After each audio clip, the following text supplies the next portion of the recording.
Assalamualaikum warahmatullahi wabarakatuh. Apa kabar semuanya? Semoga selalu dalam keadaan sehat nih. Berjumpa dengan saya Will di channel Ditonton Film. Pada kesempatan kali ini, saya ingin merangkum alur cerita dari sebuah film yang berjudul Operation Hyacinth. Film ini merupakan sebuah film dari Polandia yang bergenre drama kriminal yang rilis pada 13 Oktober 2021.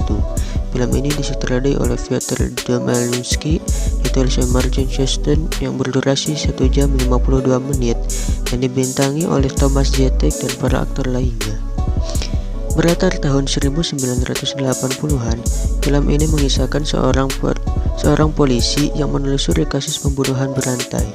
Tanpa berlama-lama, mari kita mulai ke pembahasannya. Pada awal film, kita akan diperlihatkan ada seorang polisi yang sedang mengejar pencuri televisi. Ini dia tokoh utama kita. Kita panggil saja Robert. Setelah pencuri itu tertangkap, lalu muncul temannya si Robert yang juga seorang polisi. Sebut saja dia Nogas. Mereka pun memukuli penjahat itu. Setelah penjahat itu tertangkap, mereka pun bawanya ke mobil. Pada saat di dalam mobil, si pencuri itu bukannya terlihat panik, justru dia terlihat santai dan menyuruh Robert untuk menaikkan volume musiknya. Si Robert pun terlihat kalem dan santuy atas permintaannya dan menyuruh si sopir menaikkan volume musiknya. Mereka pun sampai di markas milisi rakyat atau di negara kita disebut dengan kepolisian. Baru juga mereka masuk ke kantornya, si Nogas langsung mendapat telepon dari bosnya dan langsung menyuruh mereka berdua untuk menemuinya. Ya, ini dia si bosnya, sebut saja si bos. Si bos pun meminta mereka untuk menangani kasus Gregorzik dengan memberikan berkas dan beberapa foto. Terlihat di foto tersebut ada orang yang tergeletak atau mati di tanah. Nogas pun tahu kalau kasusnya adalah kasus pembunuhan. Ia pun berkata, "Kau membutuhkan orang yang berpengalaman." Si bos pun menegaskan, bukan yang berpengalaman, tapi orang yang bisa dipercaya. Si Nogas pun masih menolak dengan berdalih kalau si Robert takut darah. Si bos pun menegaskan kalau Gregorzik adalah orang kaya yang penting yang ditemukan tewas di taman dan dia ingin menemukan si pelaku secepatnya.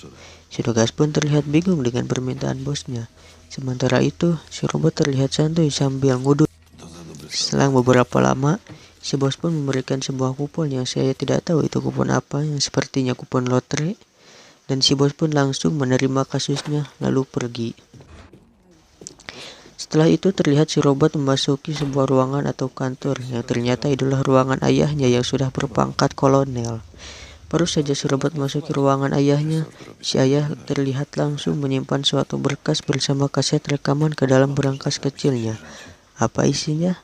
Nanti kita akan tahu. Pada malam harinya, Robert dan Nogas pergi ke rumah Gregorzik untuk melakukan penyelidikan. Mereka pun masuk ke rumah besar itu dan tidak ada siapa-siapa di sana.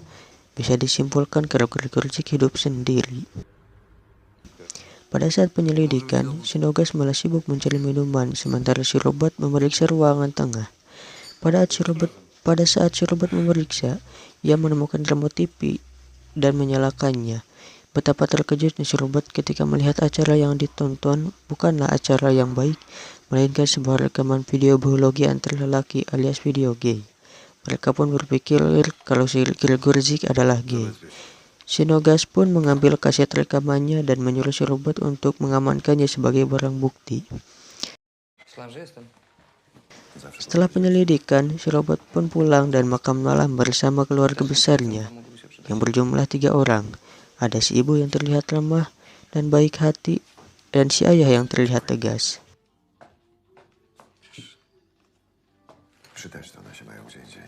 Setelah makan malam, si Robert bukannya tidur atau main game, ia malah pergi ke tempat pacarnya. Ya, si Robert sudah punya pacar. Ini dia pacarnya. Dan terjadilah sesuatu yang diinginkan. Pada besok harinya, Robert dan Negas pergi ke ruangan otopsi untuk melihat jasadnya si Gregorzik. Terlihat jasadnya penuh dengan luka di seluruh tubuhnya. Dokter menyimpulkan ada yang menghajarnya sampai mati. Dokter bilang jasadnya ditemukan di dekat mushroom, dan sepertinya itu adalah tempat para homoseksual. Sinogas pun menambahkan kalau mereka menemukan rekaman video gay di rumahnya, dan ini menguatkan bukti kalau si Gregorzik adalah seorang gay. Dan Sinogas pun mengusulkan harus ada orang yang pergi ke mushroom untuk melakukan penyelidikan dan mencari informasi. Pada malam harinya, Robert dan Nogas pergi ke tempat yang disebut mushroom itu dan ditemani 2 orang lainnya dari kepolisian. Yang ternyata, mushroom adalah sebuah WC umum yang terletak di persimpangan jalan yang biasa digunakan oleh para gay untuk berbuat mesum. Sinogas pun menyuruh Robert untuk masuk sendiri terlebih dahulu. Baru setelah itu ia akan disusul oleh 2 pasukan yang telah ia siapkan untuk penyergapan atau rajiaan.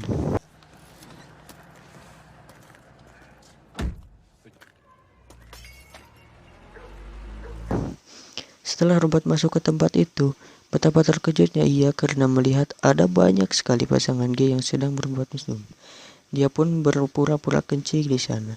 Setelah melihat dia cukup lama, ia pun berpikir tidak akan mendapatkan informasi apapun karena setiap orang sedang sibuk dengan pasangannya masing-masing. Karena merasa terlalu lama, Sinogas pun menyuruh 2 pasukannya untuk bersiap-siap memulai penyergapan. Begitu si Robert mau pergi keluar, ia berpapasan dengan seorang pria yang baru datang. Kemudian para tim penyergap pun datang untuk menangkap para gay tersebut. Mereka semua pun berlarian mencoba kabur, termasuk si Robert yang juga ikut berpura-pura kabur mengikuti si pria yang tadi berpapasan dengannya. Pria tadi pun tidak tahu kalau si Robert adalah polisi yang menyamar dan menganggapnya sebagai bagian dari para gay itu. Ia pun mengajaknya bersembunyi di suatu tempat. Setelah dirasa aman, mereka pun pergi sambil berbincang-bincang di jalan. Diketahuilah kalau nama pemuda tersebut adalah Arek, dan dia adalah seorang mahasiswa.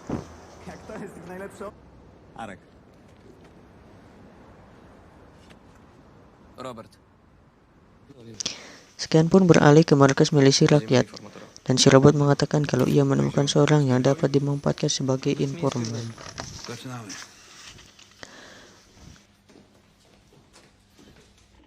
Tibalah saat mereka memulai interogasi kepada para gay yang tertangkap razia tadi. Satu persatu dari mereka mulai diinterogasi. Nogas pun memperlihatkan sebuah foto dan menanyakan kepada mereka tentang Gregorzik. Tetapi tidak ada yang tahu tentang siapa itu Gregorzik. Nie, to się zdarzyło pierwszy raz przypadkiem. Nie. Gregorczyk. Sampai pada akhirnya ada seorang pria yang mau memberitahu soal Gregorzik setelah diiming-imingi dengan kebebasan. Pria itu memberitahukan kalau Gregorzik memiliki sebuah tempat yang mempekerjakan para pelacur pria alias para gay, dan tempat itu disebut dengan villa. Tetapi itu hanyalah sebatas rumor. Sinogas pun memerintahkan Robert untuk mencari tahu soal tempat yang bernama villa tersebut. Si Robert pun mengatakan kalau ia akan menanyakannya kepada seseorang. Ya, seseorang yang dimaksud si Robert adalah si Arek tadi.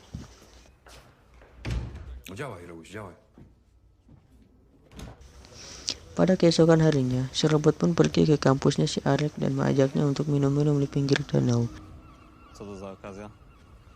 Si Robert mengatakan kalau ia sedang punya masalah. Dia mengatakan salah satu kerabatnya ada yang menjual diri, dan dia pun sedang mencari tahu kira-kira di mana tempat yang biasa digunakan untuk para pelacur pria. Si Arek pun tidak langsung memberitahukannya, mungkin karena ia ingin menjaga privasinya. Tetapi ia memberitahukan soal sopir taksi yang bernama Julio yang mungkin mengetahui soal tempat yang sedang Robert cari itu. Si Arek pun juga mengundang si Robert untuk datang ke pesta di rumahnya pada besok malam, tanpa mengetahui kalau si Robert adalah seorang polisi yang sedang menyamar. Si Robert pun menerima ajakannya itu, lalu si Robert pun pergi. Sekian beralih, terlihat si Robert dan si Nogas menemui sopir taksi yang ditujukan si Arek. Mereka pun masuk ke taksinya dan langsung menginterogasinya. Robot pun menunjukkan beberapa foto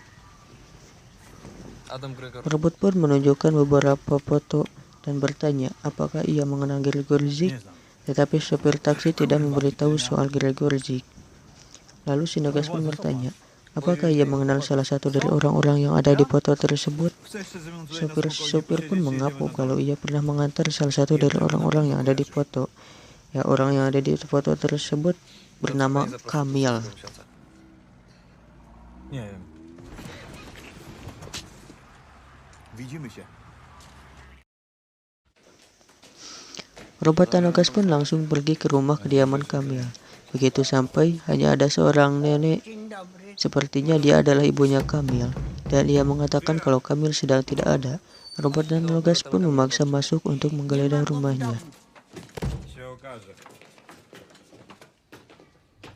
Tiba-tiba, terlihat ada seorang pria yang berlari keluar melewati pintu depan. Ya, bisa dipastikan kalau pria itu adalah si Kamil. Robot Tanogas pun langsung mengejar pria itu. Terjadi kejar-kejaran antara robot dan Kamil, tetapi robot tidak bisa mengejarnya. Tiba-tiba, di tengah pelariannya, Kamil tertabrak oleh mobil. Dan ternyata yang mengemudikan mobil itu adalah Sinogas. Ya, Sinogas memang ahli dalam menabrak orang.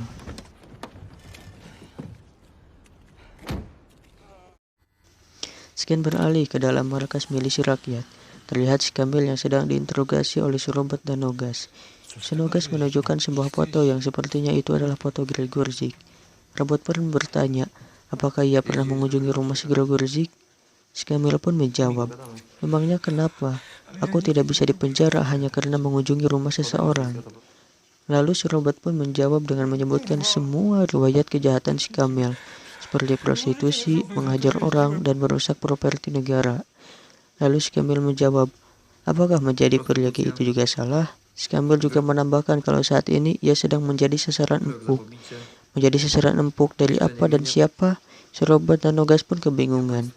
Si Kamil pun meminta pertanggungjawaban kepolisian atas kematian teman-temannya, yaitu si Greg dan si Adrian yang sudah mati. Kamil bilang ada orang yang menikam mereka, dan Kamil menyalahkan polisi karena membiarkan kasus pembunuhan itu begitu saja. Ia menyangka kalau para polisi lah yang melakukan pembunuhan itu untuk memberantas para homo. Si robot pun bertanya, siapa itu Adrian? Si Kamil malah menjawab, nyahlah Sat. Sinogas pun langsung mencekik leher si Kamil dan mengatakan, bersikaplah yang baik dan sebutkan nama. Lalu si Kamil pun menjawab Adrian Sobolev. Tentu saja si robot dan Nogas tidak tahu siapa itu Adrian Sobolev. Si robot bertanya, apakah ia sudah mati? Kamil pun menjawab, ya, mereka yang menikamnya. Nogas pun bertanya, dari mana kau tahu? Apakah kau pelakunya? Kamil pun bersumpah kalau bukan ia pelakunya. Lalu Nogas pun bertanya lagi, kalau begitu, kenapa kau lari saat kami ke rumahmu? Kamil pun menjawab, aku takut kalau ternyata kalian adalah mereka. Robot Nogas pun bertanya, siapa itu mereka? Si Kamil tidak langsung menjawab siapa itu mereka, tetapi ia malah berkata kalau si Gregor Zik seharusnya membayar Adrian. Robot pun bertanya, membayar untuk apa? Kamil pun menjawab kalau Adrian punya foto-foto. Robot Nogas pun bertanya, kau tahu dari mana? Dan itu foto-foto apa? Tapi Kamil bilang ia tidak bisa mengatakannya, dan ia pun hanya terdiam. Setelah cukup lama tidak mendapat jawaban, Nogas pun berpikir kalau hanya dengan jalan kekerasan ia mendapat jawabannya. Nogas pun segera melepas sweaternya dan menyisingkan lengan bajunya, pertanda kalau ia sudah siap beradu tinju. Robot pun berkata kalau ia akan memeriksa berkas si Adrian Sobolev ini, dan si Nogas pun menyuruhnya untuk pergi, membiarkan si Nogas dan si Kamil berdua di ruang interogasi. Terlihat robot pun pergi ke ruangan penyimpanan berkas, dan ternyata yang bertugas di ruangan tersebut adalah pacarnya si robot. Si robot pun meminta pacarnya untuk mencarikannya berkas mengenai kasus pembunuhan Adrian Sobolev, dan si pacar pun menyetujui dan mencarinya. Na co? To mam drugie. Mogę przejrzeć akta? Sementara itu, Serobot kembali ke ruang interogasi dan terlihat Shinogas sudah kembali memakai sweaternya. Shinogas mengatakan kalau Kamil sudah mengaku dan memberikan jawaban kalau ia yang membunuh Gregorzik. Terlihat juga si Kamil yang sudah pingsan babak belur karena sudah bertinju dengan tangan diborgol ke belakang. Pada keesokan harinya, terlihat ada seorang pria tinggi yang keluar dari ruangan penjara, dan pria itu berpapasan dengan si Robot. Karena penasaran, si Robot pun langsung masuk ke ruangan penjara dan melihat ke dalam sel tempat si Kamil ditahan. Dan ternyata kecurigaannya benar. Si Kamil sudah tewas dalam selnya dalam keadaan leher diikat ke besi jendela, seolah-olah seperti ia melakukan bunuh diri. Si Robot pun langsung berusaha mengangkat tubuh si Kamil dan memanggil para penjaga untuk membantunya.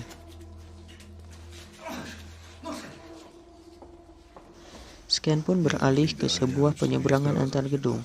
Di sana terdapat si Robot, si Nogas, dan si Bos. Si Bos pun mengatakan kepada mereka kalau kasusnya sudah ditutup.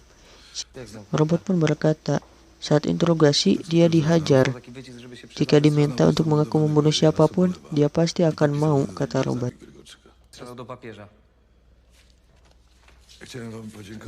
Si Bos pun tidak menanggapinya. Ia malah langsung mengucapkan terima kasih dan menyuruh mereka untuk kembali bekerja. Si Nogas pun langsung pergi dari sana begitu saja. Begitu juga dengan si Bos. Tetapi si Robot yang masih bingung langsung menghampiri si Bos dan berkata, para polisi bisa menggali lebih jauh kasus ini. Lalu si Bos pun berkata, untuk apa? Si Robot pun menegaskan kalau ia hanya ingin memeriksa. Si Bos pun terdiam sejenak lalu berkata, kau tak tahu cara menikmati kesuksesan.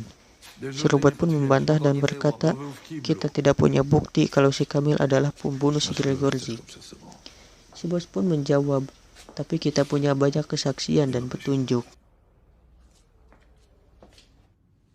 Terlihat si Robot yang sedang duduk termenung, merenungi kecurigaannya terhadap si Bos dan si Nogas yang seolah tidak peduli dan ingin mengakhiri semua kasus ini.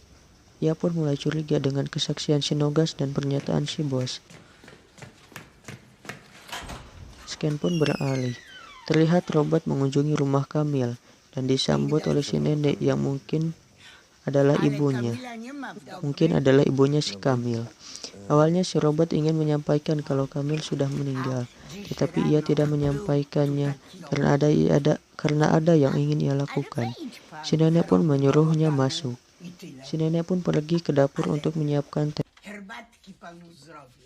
Sementara itu, si Robot diam-diam menyelidiki rumah itu dan ia pun masuk ke dalam ruangan yang bisa dipastikan kalau itu adalah kamar si Kamil. Robot pun menggeledah kamar itu di setiap penjuru sampai pada saat ia menemukan sekumpulan foto yang disembunyikan di balik sebuah poster. Ia pun terkejut melihat foto-foto itu karena isinya adalah sekumpulan paraga yang sedang berpesta. Setelah mengamankan foto-foto itu, ia pun meninggalkan barang peninggalan Kamil di sana lalu pergi. Scan pun pindah. Terlihat si Robot memasuki ruang kantor ayahnya. Di sana terlihat ayahnya yang sedang mengobrol bersama bapak-bapak botak. Tak sengaja Robot melihat berkas yang dibawa bapak-bapak botak itu yang bertuliskan berkas pengintaian Kamil. Ya, setelah itu bapak-bapak botak itu pun langsung pergi. Setelah bapak-bapak botak itu pergi, Robot langsung masuk dan mengadukan kepada ayahnya mengenai kasus kematiannya Kamil. Ayahnya langsung menjawab dengan tegas kalau kasusnya sudah ditutup. Ayahnya juga menegaskan lagi jika atasanmu bilang kalau kasusnya ditutup, berarti kau juga harus menutup kasus itu. Dan si ayah pun menyuruhnya pergi. Merasa pengaduannya tidak ada gunanya, padahal ayahnya adalah seorang kolonel, ia pun langsung pergi.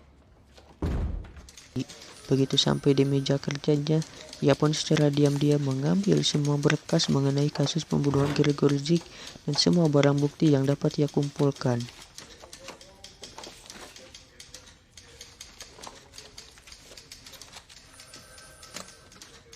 Ia pun pergi ke sebuah ruangan yang sepertinya sudah tidak digunakan. Ia mulai menempelkan nama-nama dan foto-foto mengenai orang yang terlibat dalam semua kasus pembunuhan berantai itu. Ya, seperti yang diharapkan, ia akan menggunakan ruangan itu sebagai tempat rahasianya dan ia akan segera memulai aksinya untuk memecahkan semua kasus ini sendirian tanpa dibantu dan diketahui oleh orang lain.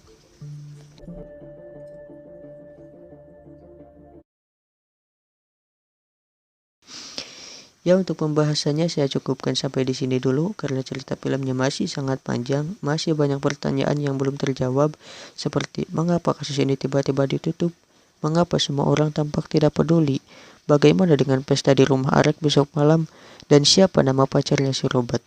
Bagi yang suka pembahasannya, bisa tekan tombol sukai dan bagi yang ingin mengetahui kelanjutan ceritanya, bisa ikuti channel ini. Terima kasih. Wassalamualaikum warahmatullahi wabarakatuh.